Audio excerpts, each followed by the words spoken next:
نحمده ونصلي على رسوله الكريم اما بعد فاعوذ بالله من الشيطان الرجيم بسم الله الرحمن الرحيم رب اشرح لي صدري ويسر لي امري واحلل عقدة من لساني يفقهوا قولي.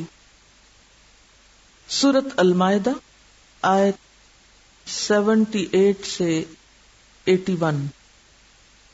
اعوذ باللہ من الشیطان الرجیم بسم اللہ الرحمن الرحیم.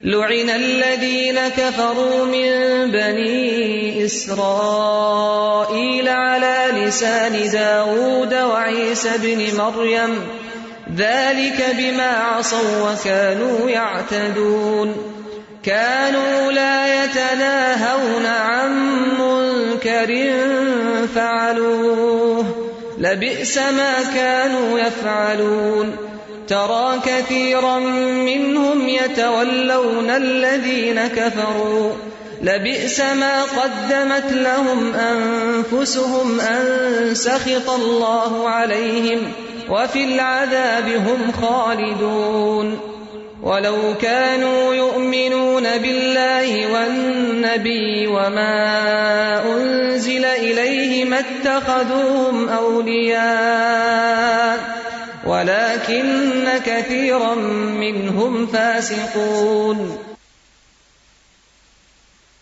بنی اسرائیل میں سے جن لوگوں نے کفر کی راہ اختیار کی ان پر داؤد علیہ السلام اور عیسیٰ علیہ السلام ابن مریم کی زبان سے لعنت کی گئی کیونکہ وہ سرکش ہو گئے تھے اور زیادتیاں کرنے لگے تھے.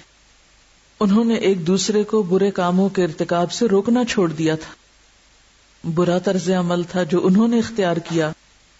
آج تم ان میں بکثرت ایسے لوگ دیکھتے ہو جو اہل ایمان کے مقابلے میں کفار کی حمایت اور رفاقت کرتے ہیں.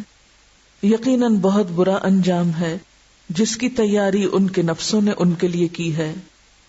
اللہ ان پر غضبناک ہو گیا ہے اور وہ دائمی عذاب میں مبتلا ہونے والے ہیں. اگر فی الواقع یہ لوگ اللہ اور پیغمبر علیہ السلام اور اس چیز کے ماننے والے ہوتے جو پیغمبر پر نازل ہوئی تھی تو کبھی اہل ایمان کے مقابلے میں کافروں کو اپنا دوست نہ بناتے، مگر ان میں سے تو بیشتر لوگ خدا کی اطاعت سے نکل چکے ہیں، فاسق ہیں.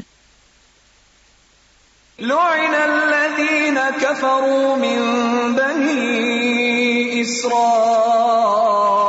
على لسان داود وعيسى بن مريم ذلك بما عصوا وكانوا يعتدون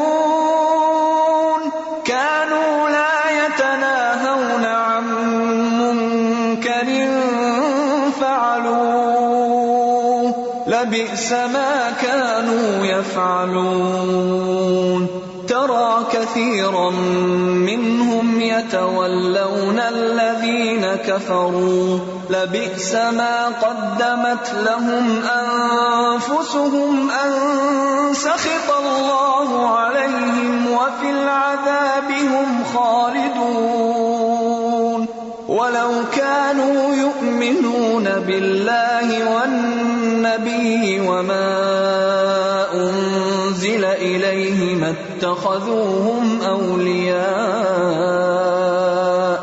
اتخذوهم أولياء ولكن كثيرا منهم فاسقون. ان آیات میں بنی اسرائیل پر لعنت کے اسباب بتائے گئے ہیں. آپ سب جانتے ہیں کہ بنی اسرائیل کون تھے. بنی اسرائیل پیغمبروں کی اولاد اور اللہ کے چنے ہوئے بندے تھے، چوزن پیپل، جن پر اللہ نے اپنی بے شمار نعمتیں کی. ان کو دنیا والوں پر فضیلت عطا کی، انہیں اپنے کام کے لیے چن لیا، جیسے امت محمد صلی اللہ علیہ وسلم کو چنا گیا، خیر امت بنایا گیا، جن پر اپنا دین مکمل کیا، جنہیں طرح طرح کی نعمتوں سے نوازا. تو اس سے پہلے یہی سارے انعامات کس پر ہوئے؟ بنی اسرائیل پر. وہ اس دور کے مسلمان تھے، لیکن ان مسلمانوں پر اللہ کی لعنت ہوئی. تھے وہ مسلمان، تھے وہ اللہ کے ماننے والے، تھے وہ اہل کتاب، کتاب والے، لیکن ان ساری نعمتوں اور فضیلتوں کے باوجود، چنے جانے کے باوجود ان پر اللہ کی لعنت کیوں؟ کیا اسباب تھے؟ وہ اسباب ان آیات میں بیان ہوئے ہیں، اور آج ہمیں بھی غلط فہمی سے نکل آنا چاہیے اور اس بھول میں نہیں رہنا چاہیے کہ ہم بھی چنے ہوئے لوگ ہیں، آپ صلی اللہ علیہ وسلم کی امت ہیں، اللہ کے بہت پیارے ہیں، لہٰذا ہم کچھ بھی کر لیں۔ اگر آج ہم نے وہی رویہ اختیار کیا ہوا ہے جو کل بنی اسرائیل کا تھا، تو پھر اللہ کا فضل کیسے ہوگا؟ اللہ کے فضل کے قابل یا اللہ کے فضل اور اللہ کی عنایت تو ان لوگوں پر ہوتی ہے جو اللہ سے محبت رکھتے ہیں، اللہ ان سے محبت رکھتا ہے، جو باہم نرم دل ہوتے ہیں، ایک دوسرے پر مہربان ہوتے ہیں، جو اللہ کے راستے میں انتھک کوششیں کرتے ہیں، جو لوگوں کی ملامت اور تنقید سے ڈرتے نہیں، گھبراتے نہیں، ان پر اللہ کا فضل ہوتا ہے۔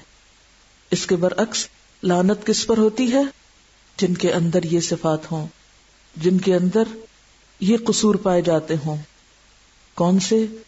بما عصوا، نمبر 1 اللہ کی نافرمانی، عصیان، وکانوا یعتدون، نمبر 2 حد سے بڑھ جانا، اعتداء، حد سے بڑھے ہوئے رویے اختیار کرنا، ایکسٹریمسٹ ہونا، نمبر 3 کانوا لا یتناہون عن منکر فعلوہ، برائیوں سے ایک دوسرے کو نہ روکنا، وہ ایک دوسرے کو غلط کام کرتے دیکھتے تھے لیکن روکتے نہیں تھے۔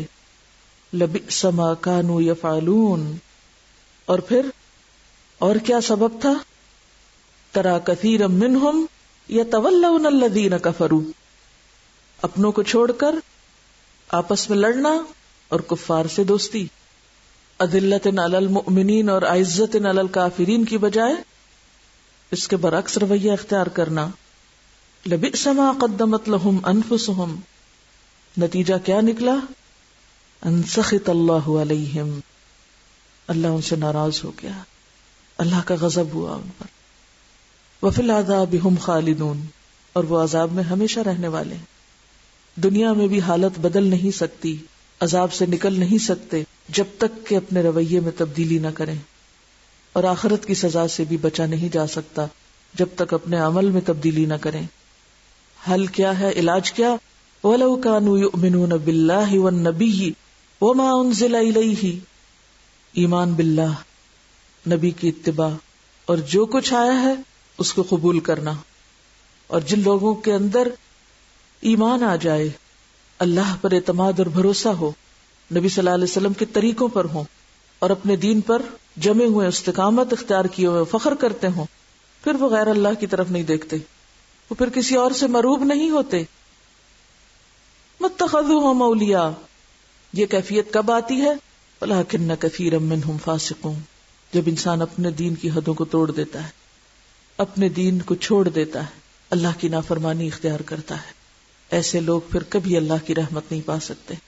تو حل یہی ہے کہ نافرمانی کا طریقہ چھوڑ کر فرما برداری کا طریقہ اختیار کیا جائے، حرام چیزوں کو چھوڑ کر حلال کی طرف آیا جائے، ایکسٹریمزم کی بجائے اعتدال کا رستہ اختیار کیا جائے، دین میں غلو کو چھوڑ کر حقیقت پسندی کا دین اختیار کیا جائے، اور سب سے بڑھ کر امر بالمعروف اور نہی عن المنکر کی سنت کو ریوائیو کیا جائے، اور اس کی ابتدا بھی قریب ترین لوگوں سے، اپنی ہی ذات سے، اپنے ہی دوستوں سے، اپنے ہی گھروں سے، اور اپنے ساتھ مل جل کر کام کرنے والوں سے، کیونکہ بعض اوقات ہمیں وہ خرابیاں تو نظر آتی ہیں جو معاشرے میں پھیلی ہوئی ہیں اور ان پر ہم تبصرے بھی خوب کرتے ہیں، لیکن وہ خرابیاں، وہ برائیاں جو خود ہم دین کا کام کرنے والوں کے اندر ہیں، نہ وہ ہمیں نظر آتی ہیں اور نہ ہم ایک دوسرے کو ان سے روکتے ہیں، اس کے برعکس ان کی تعویلات کر کے ایک دوسرے کو کور کرتے رہتے ہیں،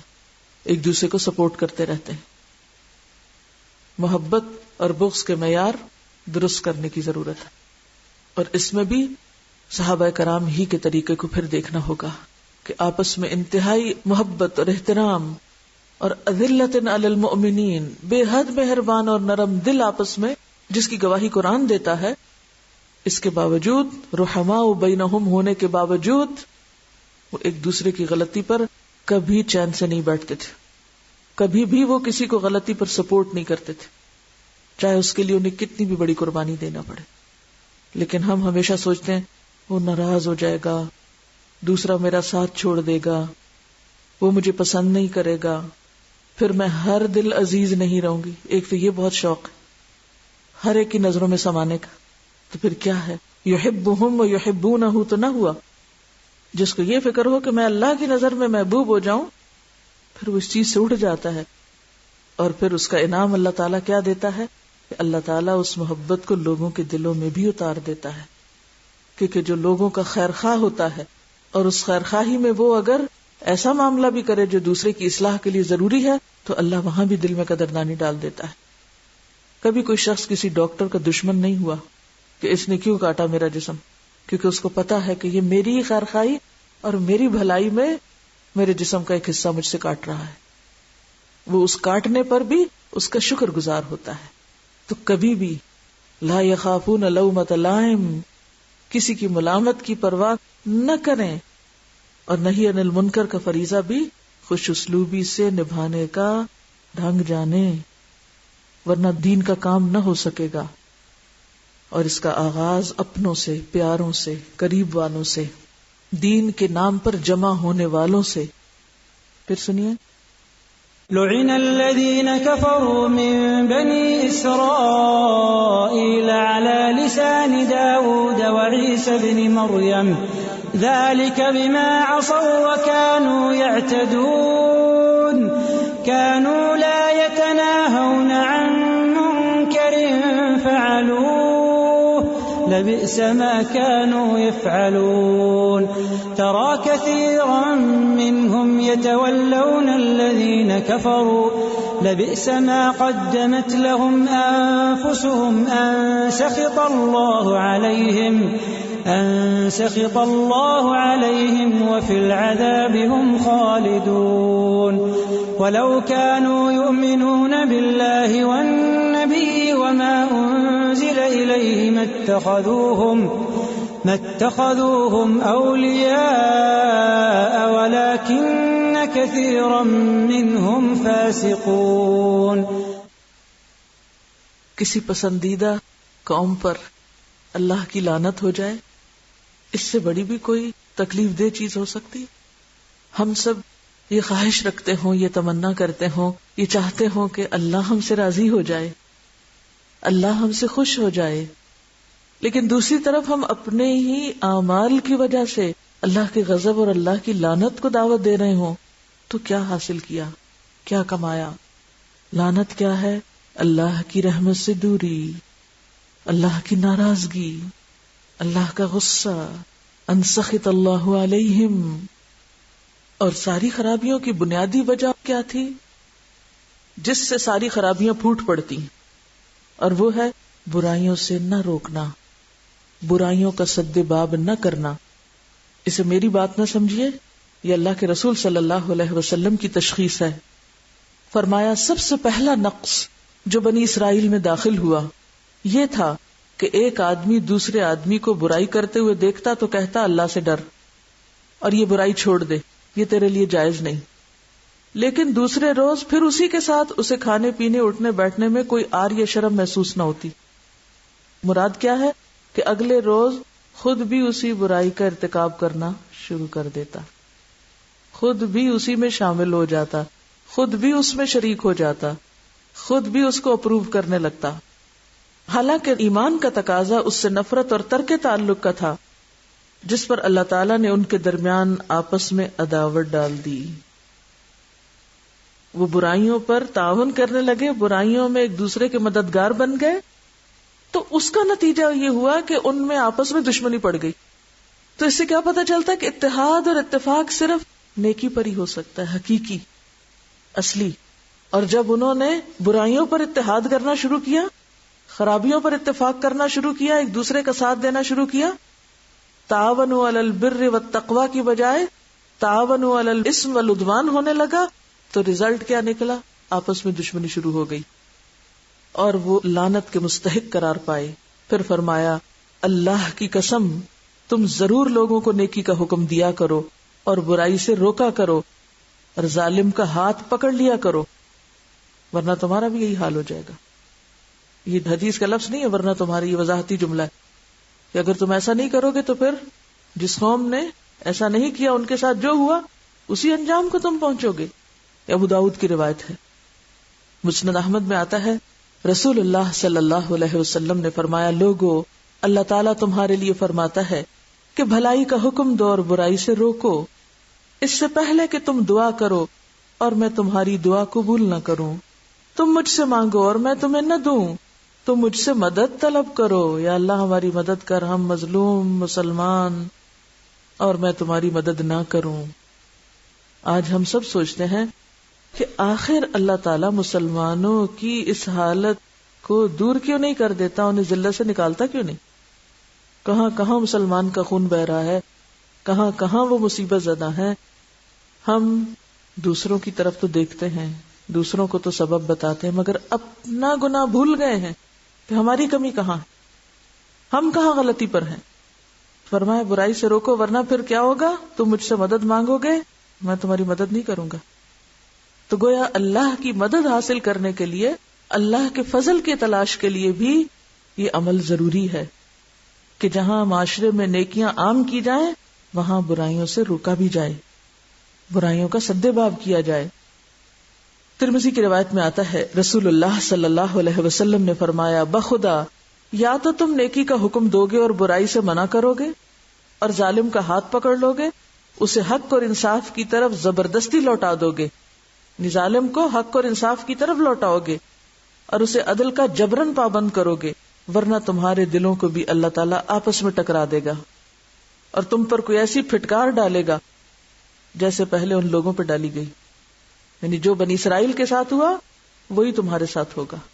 یہ قرآن کا فیصلہ اور یہ سب اس کی تائید سنت کر رہی ہے، نبی صلی اللہ علیہ وسلم کے اقوال. حضرت ابو بکر رضی اللہ تعالیٰ عنہ فرماتے ہیں کہ میں نے رسول اللہ صلی اللہ علیہ وسلم کو یہ کہتے ہوئے سنا، جب لوگ ظالم کو دیکھیں اور اس کے ہاتھ نہ پکڑیں تو قریب ہے کہ اللہ کی طرف سے ان پر عام عذاب نازل ہو. عام عذاب یعنی پھر بڑے پیمانے پر مصیبت آئے. اور اس کی وضاحت آپ صلی اللہ علیہ وسلم نے ایک اور حدیث میں کی جو بخاری کی حدیث ہے.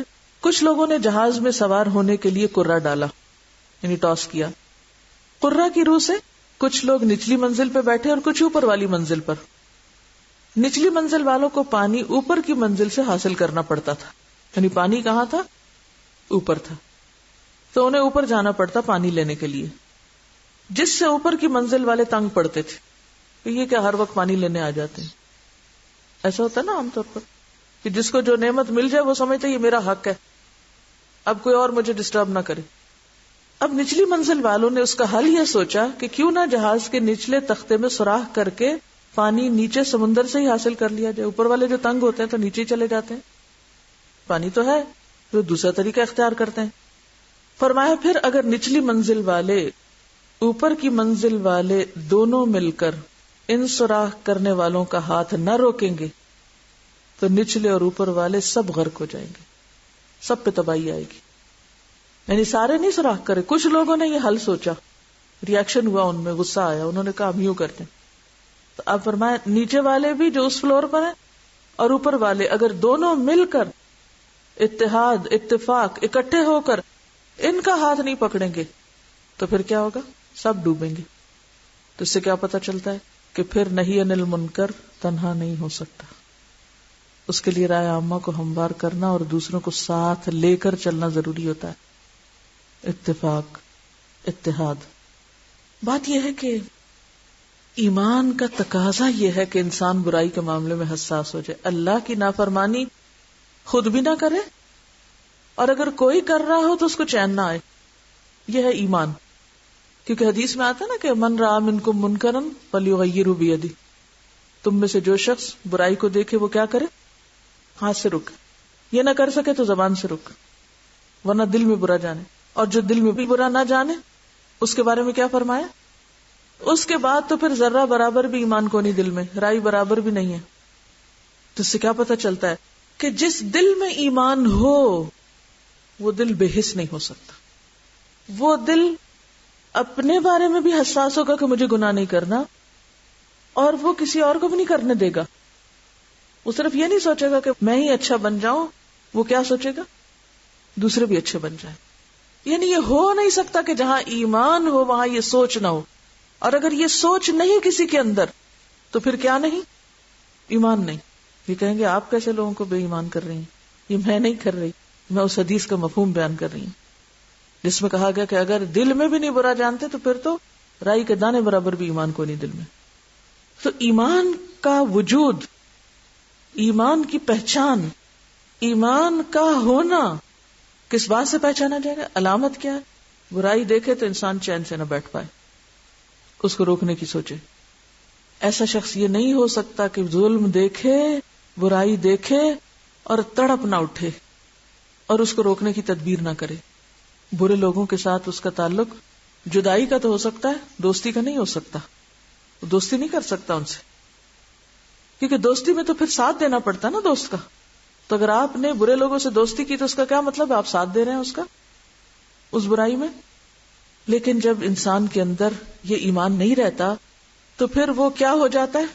وہ صرف اپنی ذات کے بارے میں حساس ہوتا ہے، میرے حقوق کیا ہیں. پھر وہ معاشرے کے بارے میں حساس نہیں رہتا، وہ برائیوں کے بارے میں حساس نہیں رہتا، وہ دوسروں کی آخرت کے بارے میں حساس نہیں رہتا. وہ ساری سینسٹیوٹی کہاں آ جاتی ہے؟ اپنے ذات میں، یہاں بھر جاتی. تو بنی اسرائیل جب زوال کا شکار ہوئے تھے تو ان کے اندر بہت بڑی خرابی یہ آئی کہ وہ برائیوں سے نہیں روکتے تھے لوگوں کو. اچھا، اس کا مطلب یہ ہے کہ وہ کچھ کہتے ہی نہیں تھے، کچھ بھی نہیں کرتے تھے؟ نہیں، یہ نہیں ہے اس کا معنی. یہاں یہ بھی دیکھیے کہ کس کی زبان سے لعنت کروائی گئی؟ حضرت داؤد علیہ السلام کی زبان سے. حضرت داؤد علیہ السلام اپنے زمانے کے یہود کے بارے میں فرماتے ہیں کہ ان میں کوئی نیکوکار نہیں، ایک بھی نہیں. حضرت داؤد کیا کہتے ہیں اپنے زمانے کے مسلمانوں کو؟ ان میں کوئی نیکوکار نہیں، ایک بھی نہیں. کرتے کیا تھے وہ؟ عام عادات کیا تھی؟ ہمسایوں سے صلح کی باتیں کرتے جبکہ دلوں میں بدی ہوتی تھی. یعنی زبان پہ ان کے اچھی باتوں کا خوب چرچا ہوتا تھا لیکن کوئی کام عمل سے کرتے دکھائی نہ دیتے تھے. کیا منکر تھی ان کے اندر؟ کیا برائی تھی؟ زبان سے بڑی اچھی اچھی باتیں کرتے، خوب چرچا کرتے، لیکن وہ چیزیں ان کے عمل میں نہیں تھی. حضرت داؤد کے بعد پھر کس سے لعنت کروائی گئی؟ عیسیٰ علیہ السلام سے.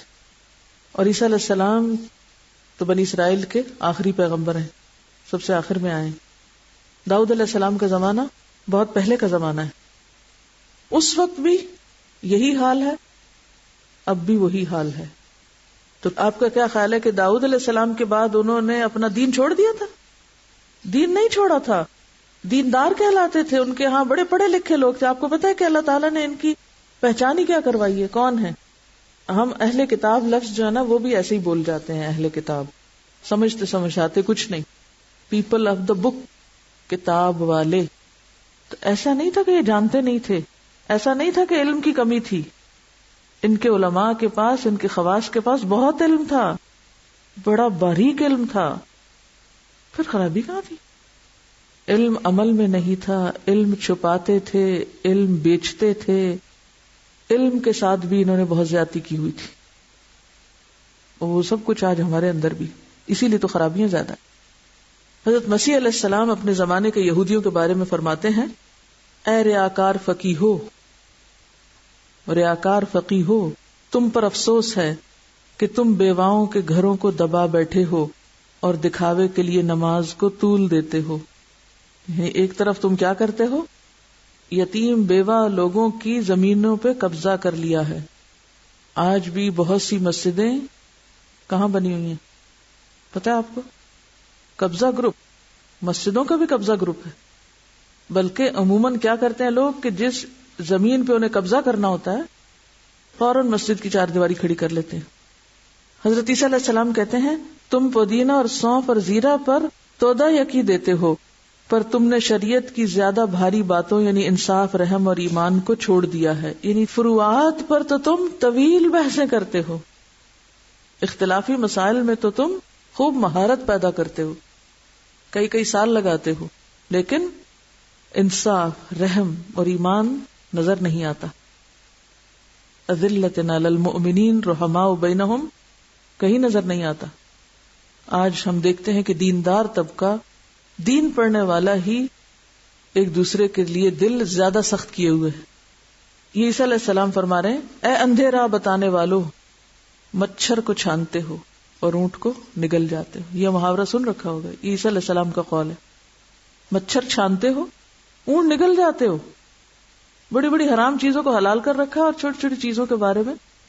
اب آپ دیکھیں کہ عام طور پہ ہمارے ہاں اگر اتنی ناپاکی ہو تو ایسے دھویا جائے گا، چوہا گر جائے تو ایسے صفائی ہوگی فلاں. لیکن لوگ سود کھائیں، حرام کھائیں، عزتیں لوٹیں ایک دوسرے کی، اسے کوئی منع کرنے والا نہیں. اے ریاکار فقیہ ہو، تم ظاہر میں تو لوگوں کو راست باز دکھائی دیتے ہو مگر باطن میں ریاکاری اور بے دینی سے بھرے ہوئے ہو، گندگی کا ڈھیر ہو. اوپر سے لوگوں کو تم بڑے معصوم دکھائی دیتے ہو، بڑے نیک دکھائی دیتے ہو، اور اندر سے تمہارے ریاکاری کوٹ کے بھری ہوئی ہے اور بے دین ہو خود. تو قصور ان کا کیا تھا، غلطی کہاں تھی کہ بظاہر بڑی لمبی ہی نمازیں پڑھتے، فصلوں میں سے 10واں حصہ بھی نکالتے، خدا کا آئین بھی بیان کرتے، بڑی بڑی باتیں بیان کرتے، لیکن یہ سب کچھ نمائشی تھا. خرابی کہاں تھی؟ دین نمائش کی چیز بن گیا تھا، دین دکھاوے کی چیز بن گیا تھا، دین فخر کی چیز بن گیا تھا. دین کی وجہ سے فخر میں مبتلا ہو گئے تھے. بظاہر بڑی بڑی کتابیں پڑھتے، لیکن اگر کسی رشتہ دار کے ساتھ بھی انصاف یا احسان کا معاملہ کرنا پڑتا تو وہ نہیں جانتے تھے. اسی وجہ سے وہ لعنت اور غضب کے مستحق بنے.